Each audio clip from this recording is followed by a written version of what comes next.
I'm Chef Kenyatta Ashford, owner of Newsroom.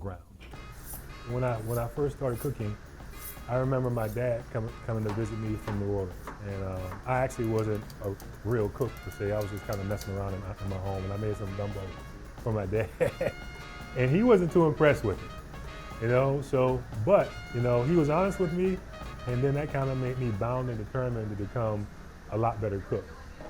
Back in the 1800s, 1870s or so, the median was coined the neutral ground in New Orleans because it was a place where two factions of people from the French Quarter, the founding place of the city, and the American sector would kind of meet and everything and do business and settle differences. So we named our restaurant Neutral Ground because we wanted to have a place that was a common place for people to come to gather and have a good meal.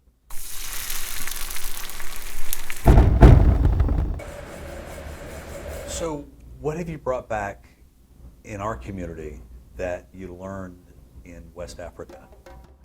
Some of the things that I brought back, you know, ideas, you know, for the ways I want to use ingredients and just, you know, ways I want to approach, you know, ingredients that we're familiar with. And I went to Ghana for my first trip to Africa. And one of the dishes that I encountered while in Ghana was a dish called red red. And it's a stew of black-eyed peas with red palm oil and tomato. And they serve it with plantain and avocado and things of that nature.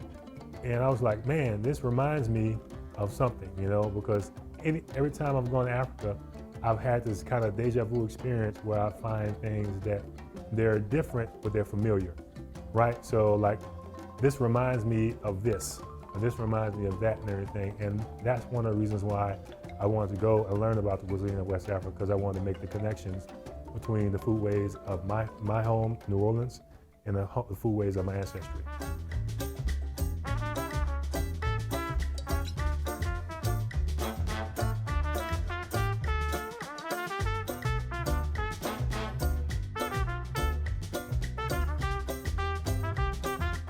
We started our campaign in August of this year, and in 2 months we've raised about $95,000.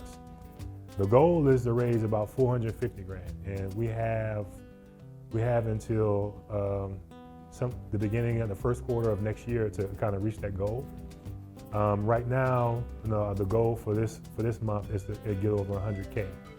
So if you're out there and you're interested in supporting a local entrepreneur, an entrepreneur that's shown grit and offers something really meaningful to the Chattanooga community, support my We Funder campaign so we can raise the funds to open our brick and mortar.